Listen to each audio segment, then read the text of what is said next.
10th standard இங்கிலீஷில் 7th unit பார்க்குறோம். த dying detective எழுதுனது வந்து Arthur Conan Doyle. The dying detective. இதான் வந்து last unit.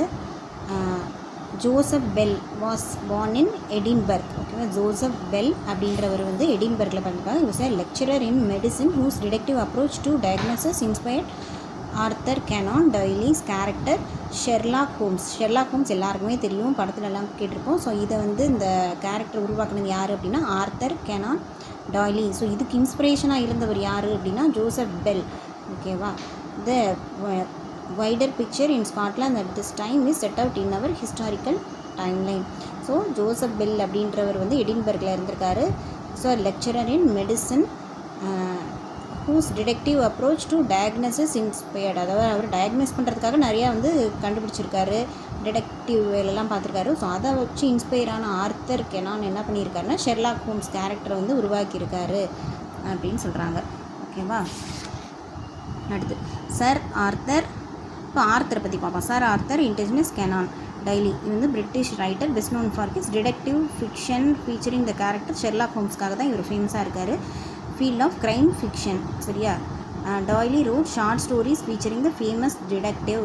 Story is narrated by the character doctor Watson. இந்த story எப்போவுமே வந்து வாட்சன் நரேட் பண்ணுற மாதிரி தான் வரும். ஒரிஜினலி அது வந்து ஒரு ஃபிசிஷியன். ஓகேவா, he published a study in Scarlet, the first of 4 novels about Holmes and Dr. Watson. His notable works include stories of Sherlock Holmes and the Lost World. So இவரோட ஃபேமஸானது 3 விஷயம் என்னது? A study in Scarlet, stories of Sherlock Holmes and the Lost World. Lost ஆனால் தானே Sherlock Holmes போய் கண்டுபிடிப்பார். அவர் ஒரு study எடுக்கிறாரு, last world போய் கண்டுபிடிக்கிறாரு ஷெர்லாக் ஹோம்ஸ். இந்த 3 எழுதுனது வந்து ஆர்த்தர். இவருக்கு இன்ஸ்பிரேஷனாக இருந்தவர் வந்து ஜோசப் பெல். இதான் ஞாபகம் வச்சுக்க வேண்டியது. அடுத்து கிளாஸரி வந்துட்டு காண்ட் அப்படின்னா lean, especially because of suffering hunger or age. ஓகேவா, காண்ட்லாம் lean especially because of suffering hunger age. Twitch அப்படின்னா gave short sudden jerking movement. Contagious அப்படின்னா வந்து ஸ்ப்ரெட் ஆகக்கூடிய disease 1% to another person contact மூலமாக. கிரான் அப்படின்னா sound conveying pain or despair. Plague அப்படின்னா contagious bacterial disease characterised by fever. So bolted அப்படின்னா close the door with a bar slides into a socket. So அந்த ஒரு டோரை வந்து பார் வச்சு close பண்ணுற மாதிரி இருக்கிறது போல்டட். அடுத்து மேண்டில் பீஸ் அப்படின்னா structure of wood marble above around the fireplace சுற்றி வந்து வச்சுருக்கிறது தான் மேண்டில் பீஸ். அடுத்து ஹாஃப் க்ரோன் அப்படின்னா British coin equal to 2 shillings or 6 pence. 6 pence 2 shillings சேர்ந்தது பிரிட்டிஷ் காயின், அதுதான் ஆஃப் க்ரோன் அப்படின்னு சொல்கிறோம். அடுத்து tongs, device used for picking of object consisting of 2 இது வந்து சப்பாத்தியில் எடுக்க யூஸ் பண்ணுவோம்ல, அதான் டங்ஸ். அடுத்து டிலீரியஸ்னா disturbed state of mind characterised by ரெஸ்ட்லெஸ்னஸ்னால டிலீரியஸாக இருக்கிறது. அடுத்து ஃப்ரைல் அப்படின்னா வீக் அண்ட் டெலிகேட். அடுத்து ஸ்டார்டல்டு அப்படின்னா fell sudden shock or alarm. அடுத்து ஸ்கஃபில் அப்படின்னா சடன் ஷார்ட் ஃபைட்டு. இன்னொருக்கு பார்த்துடலாமா? ஸோ காண்ட் அப்படின்னா இந்த லீனா அதை வந்து ஹங்கர் ஏஜ்னால இருக்கிறது. ட்விச்டு அப்படின்னா வந்து சடன் ஒரு ஜெர்க்கிங் மூமெண்ட்டு. அடுத்து கண்டேஜியஸ்னால் பரவக்கூடிய நோய். க்ரோன்னா வந்து அந்த முணங்குறது. அடுத்து பிளேக்னா இதுவும் கண்டேஜியஸ். அடுத்து போல்டட் அப்படின்னா வந்து இந்த க்ளோஸ் பண்ணுற டோரில் அந்த பார்னால் ஸ்லைடு. அடுத்து மேண்டில் பீஸ்னால் structure of wood marble above or around அந்த ஃபயர் பிளேஸை சுற்றி இருக்கிறது. ஹாஃப் க்ரோன் அப்படின்னா British coin equal to 2 shillings or 6 pence. Tongs அப்படின்னா இந்த சப்பாத்தி எடுக்கிற டிவைஸ். அடுத்து வந்து டெலிரியஸ் அப்படின்னா வந்து இந்த disturbed state of mind characterised by restlessness. Frail அப்படின்னா வீக் அண்ட் டெலிகேட், வீக்காக இருக்கிறது, ஃப்ரெயிலாக இருக்கீங்க, வீக்காக இருக்கீங்க. ஸ்டார்டல்டு அப்படின்னா வந்து fell sudden shock or alarm. Scuffle அப்படின்னா சடன் ஷார்ட் ஃபைட். ஸ்கார்ஃப்லாம் போட்டு சண்டைக்கு வருவாங்க பார்த்துருக்கீங்களா, அந்த மாதிரி. ஸ்கஃபில் அப்படின்னா சடன் ஷார்ட் ஃபைட். ஓகேவா, அடுத்து இந்த ஸ்டோரி பற்றினது தான் இருக்கும். இது வந்து correct. Nitish pot a new picket bat. Okay, the shepherd heard the cry of his sheep. Lakshmi completed her baking course. Priya has broken her 4 limbs. முன்னாடி இருக்க limbs. அடுத்து leaders of the world must work towards the peace towards work பண்ணணும் அப்படின்னு அர்த்தம். அடுத்து வந்து ப்ராட்னா கொண்டு வருது, பாட்னா வாங்கிட்டு வருது, அஃபெக்ட் ஆகிறது, எஃபெக்ட்னா அதோடைய எஃபெக்ட், ராமன் எஃபெக்ட். ஸோ அந்த மாதிரி. ஸோ இதில் தான் அர்த்தம். அடுத்து பாக்கெட் வந்து small bag clothing to keep carry small things அதான் பாக்கெட். பேக்கெட் அப்படின்னா paper cardboard container typically one in which goods are sold. Packet போட்டு விற்பாங்கள்ல, இது பேக்கெட்டு. இது சட்டையில் இருக்க பாக்கெட்டு. ஓகேவா. Santa filled his pocket with candles. Maheswari carried a packet of ribbons. அடுத்து fond of puppies or fond of soft balls. She's fond of biryani. So அந்த மாதிரி லைக் பண்ணுறது. அடுத்து ஃபவுண்டுனா கண்டுபிடிக்கிறது. Found 100 rupee coin on her way. லாஸ்ட்னா loss ஆகுறது. லாஸ்ட்னா கடைசியாக. பாஸ்டு அப்படின்னா வந்து பாஸ்டு இது ஸ்பீச், அப்படி ஸ்பீச்சை வந்து ஸ்டாப் பண்ணுறது. பாஸ்டுனா அப்படி பாஸ் ஆகி போகிறது. பாஸ் பண்ணுங்கள் அந்த மாதிரி. அடுத்தது வந்து பிக்சர்னா கண்டெய்னர் ஆஃப் வாட்டர். பிக்சர்னால் ட்ராயிங். பிக்சர் அப்படின்னா கண்டெய்னர் ஆஃப் வாட்டர், அது குடம் மாதிரி. அடுத்து இது வந்து ஜஸ்ட் லிசன் பண்ணிவிட்டு அதுக்கான பேராகிராஃப் கொடுத்துருப்பாங்க, அதுக்கு ஆன்சர் பண்ணணும். அடுத்து review is critical assessment of book, play, film, event. இதை பற்றிலாம் ரிவ்யூ கொடுக்குறது தான் ரிவ்யூ ப்ராசஸ். ஃபஸ்ட்டு வந்து choose the piece or work. அடுத்து read the selected piece, article or watch it cautiously until you understand it thoroughly. Focus on the main idea and its purpose. Critically evaluate the work. Make a note of all its worthy analysis. Summarize it in a brief way. Present it orally or in a written form. அடுத்து ஒரு reading கொடுத்துருக்காங்க, அதுக்கான questions கொடுத்துருக்காங்க. அடுத்து right pamphlet எழுதி தூக்கி போட்டு போவாங்க தெரியுமா. பேம்ப்ளெட்டு நிறையா வந்து இந்த கண்ணாடி கடைக்கு இதெல்லாம். So pamphlet is a small booklet or leaflet containing information arguments about a single subject that is helpful in presenting information in more attractive way, also accessible, economical to distribute. They are generally used for describing a product, instrument, commercial information, promotion, events இதுக்கெல்லாம். So வந்து எப்படி pamphlet create பண்ணும், finalise your text. பேம்ப்ளெட்னு வந்துட்டாலே text தான் important. So finalise your text. Choose a layout, add appropriate images, ensure the pamphlet is cohesive and appealing. ஓகேவா, இதெல்லாம் ஞாபகம் வச்சுக்கணும். ஸோ இது வந்து எக்ஸாம்பிளுக்கு கொடுத்துருக்காங்க என்னென்ன பேம்ப்ளெட் வந்து எப்படி க்ரியேட் பண்ணலாம் அப்படின்றதுக்கு. இதில் வந்து கிராமர் பார்ட் நமக்கு என்னென்ன இருக்குன்னா simple, complex, compound, gerunds, infinitives, participle எல்லாம் non finite verbs. Phrase is a group of words not containing finite verb. இதில் வந்து ப்ரிஃப்ரேஸில் ஃபைனைட் வெர்ப் இருக்காது. Clause is a group of words, finite verb இருக்கும். கிளாஸில் தான் வந்து ஃபைனைட் வெர்ப் இருக்கும், ஃப்ரேஸில் ஃபைனைட் வெர்ப் இருக்காது. Finite verbs indicate the tense and time of action. அது இதை குறிக்கிறனால தான் அது ஃபைனைட் வெர்பே. நான் ஃபைனைட் வெர்ப்ஸ் வந்து டைமு இதெல்லாம் வந்து இண்டிகேட் பண்ணாது, அதனால தான் அது நான் ஃபைனைட் வெர்பு. அடுத்து சிம்பிள், காம்ப்ளெக்ஸ், காம்பவுண்ட். சிம்பிள் சென்டென்ஸ்னால் ஒன்லி ஒரு ஃபைனைட் வெர்பு மட்டும்தான் இருக்கும். காம்ப்ளெக்ஸ் இதுனா வந்து மெயின் கிளாஸ் இருக்கும், one or more subordinate clause இருக்கும். காம்பவுண்ட்னா வந்து ரெண்டு மெயின் கிளாஸ் இருக்கும். இங்கே ஒரு main clause, one or more subordinate clause. இங்கே வந்து ரெண்டு main clause combined by coordinative conjunction வச்சுட்டு இருக்கிறது வந்து காம்பவுண்ட் அப்படிம்பாங்க. Simple sentence. Example, Ram is too poor to buy a bicycle. Despite his old age Raghav walked fast. ஒரே ஒரு வெர்ப் இருக்கா, இதுலேயும் ஒரே ஒரு வெர்ப் இருக்கா. In the event of not consulting a doctor, you cannot recover. On seeing the teacher, the children stood up. Due to the heavy downpour, the match was cancelled. இதெல்லாம் ஒரு verb இருக்குது. So simple சென்டென்ஸ்னு கண்டுபிடிச்சிடும். Complex sentence எப்படி வரும்? Ram is so poor that he cannot buy a bicycle. ரெண்டு sentence வந்துருச்சா. இதில் ஒரே சென்டென்ஸ் தான் இருக்கும், ஒரே சென்டென்ஸ். இதில் ரெண்டு சென்டென்ஸ் இருக்கும், அது தேட்டு இல்லாட்டி தோ, அன்லெஸ், அஸ் சூன் ஆஸ் இந்த மாதிரி சில வேர்ட்ஸ் வந்துட்டு என்ன பண்ணும், அதை சேர்த்து வைக்கும். ஸோ காம்ப்ளெக்ஸ் சென்டென்ஸ்க்கான example, Ram is so poor that he cannot buy a bicycle. Though Raghav is old he walked fast. Unless you consult a doctor, you cannot recover. As soon as the children saw the teacher, they stood up. As there is a heavy downpour, the match was cancelled. அடுத்து compound சென்டென்ஸ்னால் ரெண்டு main class, நடுவில் ஒரு and எட்டு, otherwise and இந்த மாதிரி use பண்ணியிருக்காங்க இங்கே. Ramu is very poor and he cannot buy. Yet he walked fast. He consulted a doctor, otherwise he cannot recover. The children saw the teacher and they stood up. There was a heavy downpour and the match was cancelled. அவ்வளோதான். அடுத்து transform the sentences as instructed. On seeing the teacher, the children stood up. இது வந்து காம்ப்ளெக்ஸில் மாற்றணும். ஓகேவா. When the children saw the teacher, they stood up. அடுத்து at the age of 6, Varsha started learning music. இதையும் class. Varsha should start music when she was 8 years old. As Arun is a voracious reader, he buys lot of book. இது வந்து காம்ப்ளெக்ஸில் இருக்குது, சிம்பிளில் மாற்றணும். So being a voracious reader, Varun buys a lot of books. ஒரே சென்டென்ஸாக இருக்க மாதிரி மாற்றுறது. So walk carefully lest you will fall down. So இதை வந்து காம்ப்ளெக்ஸில் மாற்றணும். unless you walk carefully you will fall down. besides being a dancer she is a singer. இது சிம்பிளில் இருக்குது, காம்பவுண்டில் மாற்றணும். she is not only a dancer but also a singer. he is sick but he attends the rehearsal.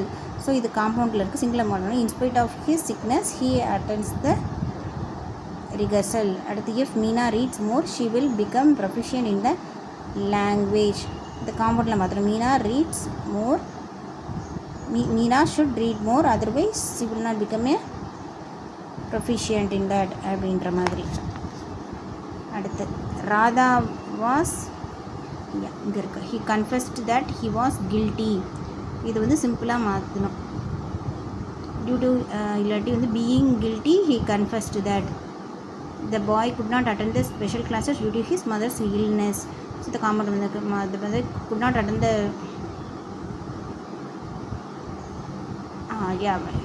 the boy's mother is sick, so he could not attend the special class. he followed my suggestions. இது வந்து காம்ப்ளெக்ஸை மாற்றணும். he followed what I suggested. இது சூப்பராக இருக்கும். he followed my suggestions. இதை வந்து காம்ப்ளெக்ஸில் மாற்றணும்னா he followed what I suggested அப்படின்னு. அடுத்து combine the pairs of sentences below into simple compound complex. 3 விதத்துலேயும் வந்து ஜாயின் பண்ண சொல்லியிருக்காங்க. ஸோ இது நம்ம ஆல்ரெடி பார்த்த அதே தான். ஓகேவா, 2 சென்டென்ஸ் தனித்தனியாக கொடுத்துருக்காங்கல்ல. ஸோ வந்து மோஸ்ட்லி வந்து சிம்பிளுக்கு வரும்போது அந்த பீயிங் அந்த மாதிரி யூஸ் பண்ணிடணும். அதே இது காம்ப்ளெக்ஸுன்னு வரும்போது வென், அன்லெஸ் அது யூஸ் பண்ணிடணும். இது காம்பவுண்டுக்கு வரும்போது அண்டு, எட்டு, ஸோ அந்த மாதிரி யூஸ் பண்ணிடணும். ஸோ இந்த மாதிரி யூஸ் பண்ணிட்டோம் அப்படின்னா வந்து 3 இதுலேயும் நம்ம ஈஸியாக கொண்டு வந்துடலாம். ஓகேவா,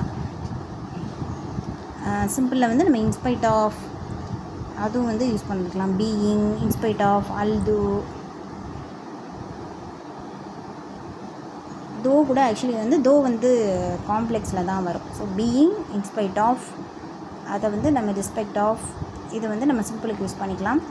ஸோ அடுத்து வந்து காம்ப்ளெக்ஸுக்கு வந்து that, though, unless, as soon as இதெல்லாம் வந்து காம்ப்ளெக்ஸ் யூஸ் பண்ணிக்கலாம். காம்பவுண்டுக்கு அண்டு, எட்டு, அதர்வைஸ் இதில் இருக்கிறது தான். ஸோ அந்த மாதிரி யூஸ் பண்ணிக்கலாம். இது அப்படி டேரெக்டாக பார்த்துடலாம் எப்படி மாற்றுறோம் அப்படின்னு சொல்லிட்டு. Radha was ill, she was not hospitalised. இது எப்படி எழுதலாம் சிம்பிளாக? In spite of being ill Radha, அங்கே வந்து 2 தடவை சப்ஜெக்ட் யூஸ் பண்ணக்கூடாது. இன்ஸ்பைட் ஆஃப் ராதா அப்படின்னு யூஸ் பண்ணக்கூடாது, ஒருக்க தான் யூஸ் பண்ணணும் சிம்பிளில்.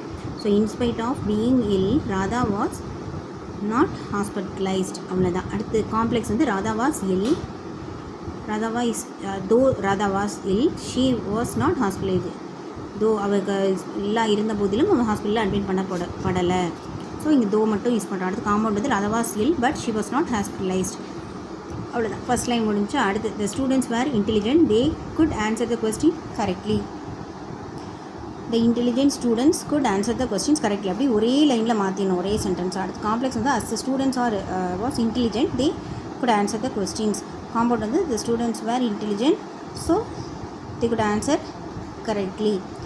ஓகேவா, அடுத்து I must get a visa, I can travel abroad. Second line முடிஞ்சிச்சு. So I must get a visa, I can travel abroad. So இதை சிம்பிள் எப்படி மாற்றலாம்? அப்படியே ஒரே லைனாக மாற்றிடுங்களேன். I must get a visa to travel abroad, அவ்வளோதான். சிம்பிளில் மாற்றினா அவ்வளோதான். அடுத்து காம்ப்ளெக்ஸில் எப்படி மாற்றலாம்? If I get the visa then I can travel abroad. அது அடுத்து காம்பவுண்டில் எப்படின்னா I must get a visa and then I can travel to abroad, அப்படி மாற்றலாம். அடுத்து வந்து ஐ saw a tiger, it was wounded. I saw a wounded tiger, அவ்வளோதான் மாற்றியாச்சு. ஐ saw a wounded tiger. இது வந்து காம்ப்ளெக்ஸில் எப்படி மாற்றலாம்? ஐ saw a tiger which was wounded. ஓகேவா, இது காம்பவுண்டில் எப்படி சொல்லலாம்? ஐ saw a tiger and it was wounded. அடுத்து there was a month, so there was a month, the shops remained closed. ஓகேவா, இது வந்து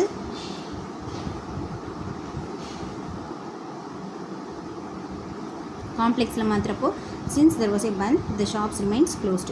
காம்பவுண்டில் மாத்திரப்போ there was a month so the shops are closed. ஓகேவா, simple எப்படி சொல்லலாம்? ஜஸ்ட் வந்து the shops were closed due to the month, அவ்வளோதான். அடுத்து the house on Elm streets poem. The house on Elm streets எழுதி வந்து நதியா புஷ். ஓகேவா, the house on Elm trees Nadia Bush. அடுத்து Nadia Bush, the house on Elm street was published by Nadia Bush, a budding poetess. பட்டியப்பில் தான் இருந்திருக்காங்க, budding poetess. She lives in Somerset பெனின்சில்வானியா.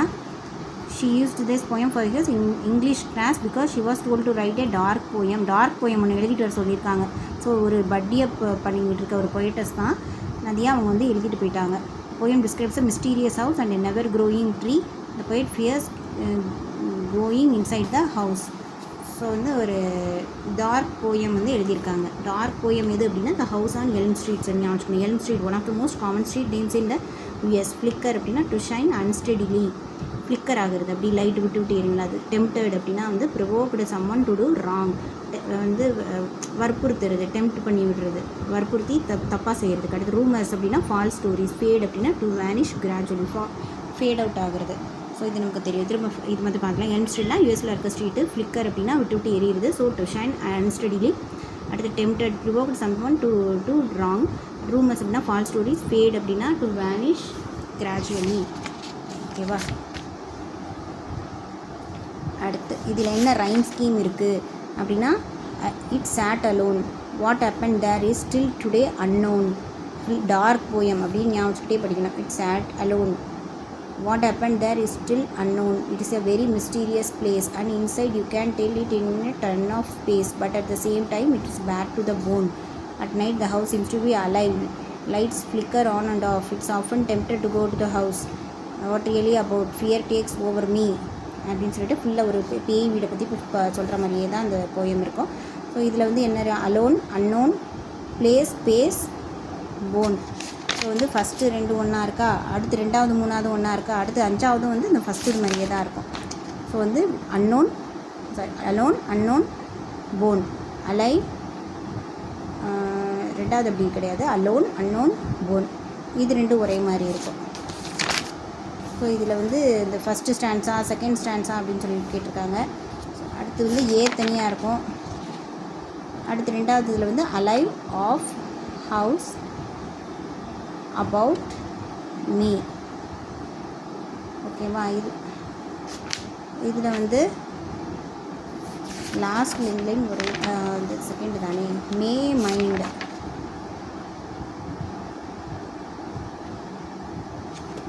இது கொடுத்துருக்காங்க. So day, மே, இது 2 ஒரே மாதிரி இருக்குது. அடுத்து மைண்ட், கைண்ட், இது 2 ஒரே மாதிரி இருக்குது. 2வது தனி, இது 2 ஒன்று, இது 2 ஒன்று, இது தனி. ஸோ அந்த மாதிரி கண்டுபிடிச்சி ஒவ்வொரு ரைம்ஸும் எழுதணும், அவ்வளோதான். அடுத்து ஃபிகர் ஆஃப் சினக்டோட். சினக்டோட் அப்படின்னா வந்து a figure of speech in which a part is made to represent the whole or vice versa. அந்த ஒரு ஃபிகர் ஆஃப் ஸ்பீச், இது வந்து இந்த பார்ட் வந்து இந்த ஹோல் பார்ட்டோட, இந்த ஹோல் போயத்தோட மீனிங்கையும் கொண்டு வந்துடும் அப்படின்றாங்க. தான் சினக்டோட். using a small part telling the whole body, using a whole body telling about small part. So இது 2மே சினக்டோடு தான் அப்படின்றாங்க. சிங் பண்ணுறது அப்படின்னு ஞாபகம் வச்சுக்கோங்க. The western wave was all a flame. So எல்லாத்தையும் இந்த லைன் கொண்டு வந்துருச்சு. The western wave was all a flame. Western wave is synecdoche as it refers to the sea by the name of one of its parts. Western wave, so அந்த கடலை சொல்லலை, wave தான் சொல்லுது, but இருந்தாலும் அந்த கடலையே மீன் பண்ணுது. ஸோ அதனால இது ஒரு சினக்டோட் அப்படின்ட்டாங்க. But at the same time it is a பேர் to phone.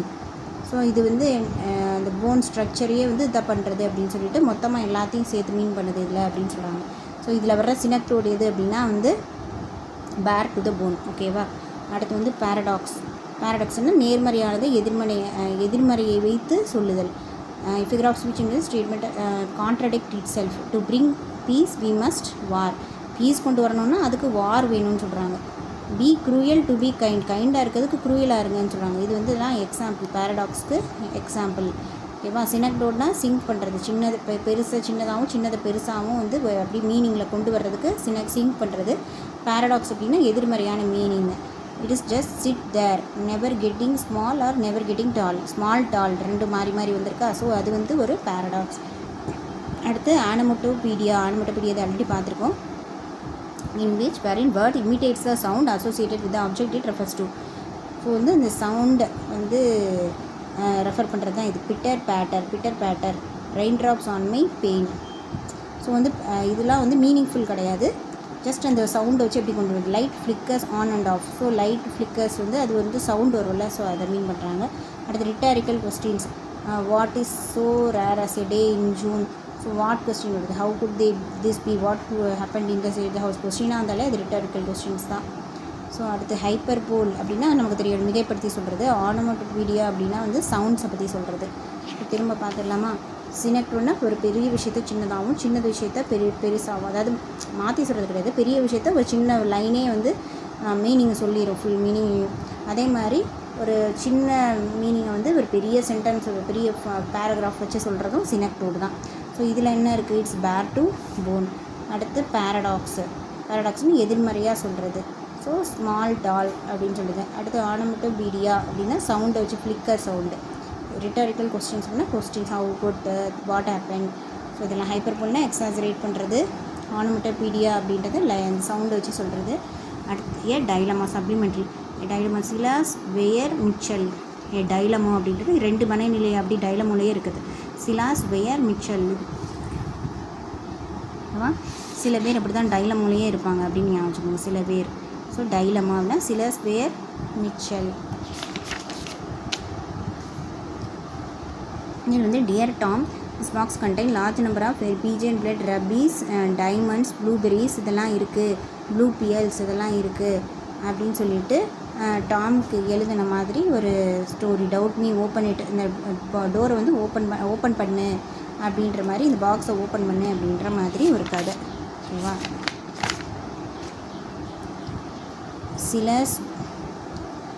Sales Weir Mitchell neurologist. ஓகேவா. டைலமாவிலே ஏன் இருக்காங்க, கை நடுங்க நியூராலஜிஸ்ட் இருக்கலாம். டைலமோ Silas Weir. So neurologist by profession, famous physician of his time and scientific literary works. பெனின்சுலாவேனியாலே தான் இவரும் பிறந்திருக்காரு. ஃபாதர் ஆஃப் நியூராலஜியில் இருந்தவர். சிலஸ் வியர்டன் ஞாபகம் வச்சுக்கலாம். Silas weird. ஓகேவா. Scientific medicine, pioneer in scientific medicine. Experience background enabled him to historical fiction, psychological insight. By several universities home and abroad. The American Academy of Neurology award young researchers is named after him. இவர் பேருக்கு அப்புறம் தான் வந்து the American Academy of Neurology award young ரிசர்ச்சர்ஸ்க்கு வந்து இவர் நேமை வந்து கொடுத்துருக்காங்க. ஓகேவா. இன்ஜீனியஸ்னா கிளவர், ஒரிஜினல், இன்வென்டிவ். அடுத்து மேனியா அப்படின்னா வந்து an expensive persistent desire, obsession. ஏதாவது இந்த சினிமா மேனியா மாதிரின்னு சொல்லுவாங்க, அப்சஷன். அடுத்து மெலிஷியஸ் அப்படின்னா வந்து spiteful, intended to harm, upset someone. Malicious. Queer அப்படின்னா ஸ்ட்ரேஞ்ச், அப்பால்டு அப்படின்னா ஹாரிஃபைடு, ஷாக்டு. ஆடிட்டி அப்படின்னா வந்து ஸ்ட்ரேஞ்ச், பெக்கூலியர் அது. அடுத்து க்ளாசட் அப்படின்னா கபோர்ட். இன்க்ரெடிபிள் அப்படின்னா இம்பாசிபிள் டு பிலீவ். கண்ட்ரைவ் அப்படின்னா cook up, hatch, plan by use of skill, ஏதோ ஒரு ஸ்கில். ஸோ கண்ட்ரைவ் அப்படின்னா குக்கப் ஆர் ஸ்கில். அடுத்து டெஸ்பாட்டிக் அப்படின்னா டைரானிக்கல் இல்லாட்டி ஆட்டோக்ரானிக். டெஸ்பாட்டிக்னா ஆட்டோக்ரானிக். அடுத்து அவேரிஸ்னால் extreme greed for wealth. Extreme greed for wealth. Jest அப்படின்னா ஜோக். விவிசெக்ஷன் அப்படின்னா வந்து surgery conducted on living organs for experimental purposes. திரும்ப பார்த்துலாமா. ஜீனியஸ் அப்படின்னு மட்டும் ஞாபகம். Clever, original, inventive. அடுத்து மேனியா அப்படின்னா அந்த அப்சஷன். மெலிஷியஸ் அப்படின்னா வந்து harm and upset someone. Queer அப்படின்னா ஸ்ட்ரேஞ்ச். அப்பால்டு அப்படின்னா வந்து ஹாரிஃபைடு, ஷாக்டு. அப்பாலே போ அப்படின்ற மாதிரி. ஸோ வந்து ஹாரிஃபைடு, ஷாக்டு. ஆடிட்டினா டிஃப்ரெண்ட்டாக பெக்குலியராக இருக்கிறது. இது க்ளோசட்னா வந்து கபோர்டு. இன்க்ரெடிபிள் அப்படின்னா இம்பாசிபிள் டு பிலீவ். அடுத்து இன்க்ரெடிபிள் ஹல்க் அப்படிம்பாங்களா, ஸோ இம்பாசிபிள் டு பிலீவ். அடுத்து கண்ட்ரைவ் அப்படின்னா குக்கு. C1 ஆரம்பிச்சனால இங்கே குக்கு இல்லாட்டி யூஸ் ஆஃப் ஸ்கில்ஸு. அடுத்து டெஸ்பாட்டிக் அப்படின்னா டைரானிக்கல், ஆட்டோக்ரானிக். டிஸ்பேச் ஆயிடுது, ஆட்டோமேட்டிக்காக டிஸ்பேச் ஆயிரும் அப்படின்னு சொல்லுவாங்களா, அது மாதிரி ஆட்டோக்ராட்டிக், டெஸ்பாட்டிக். அடுத்து அவேரிஸ் அப்படின்னா extreme greed for wealth. Awareness, அந்த க்ரீட் எப்படி பெரிய அவேர்னஸோடு இருப்பான். அடுத்து ஜஸ்ட் அப்படின்னா ஜோக் அப்படின்றவாங்களா, அந்த மாதிரி. அடுத்து விவிசெக்ஷன் அப்படின்னா surgery conducted on a living organism. செக்ஷனே என்ன பண்ணுவாங்க, உயிரோடு இருக்கவங்ககிட்ட தான் அப்படி பண்ணுவாங்க. ஸோ லிவிங் ஆர்கானிசமில் வந்து சர்ஜரி கண்டக்ட் பண்ணுறது எக்ஸ்பெரிமெண்டல் பர்பஸ்க்காக. ஸோ இதெல்லாம் தான் வந்து இந்த சப்ளிமெண்ட்ரி பற்றினது. அடுத்து வந்து ஓவரால் வந்து 10th ஸ்டாண்டர்டில் இருக்க எல்லா யூனிட், அதாவது போயம், சப்ளிமெண்ட்ரி, ப்ரோஸ் எல்லாத்தோட டைட்டில் அண்ட் அதோட வந்து ஆத்தர் நேம்ஸ் எல்லாம் வந்து அப்படி ஒரு கலெக்டிவாக பார்த்துடலாம் அடுத்த ஒரு வீடியோவில். அடுத்து வந்து 8th standard, 7th standard, 6th standard இங்கிலீஷும் வரிசையாக 1 by 1 வீடியோவாக பார்க்கலாம். தேங்க்யூ. இதோட 10th ஸ்டாண்டர்ட் கம்ப்ளீட் ஆயிடுச்சு.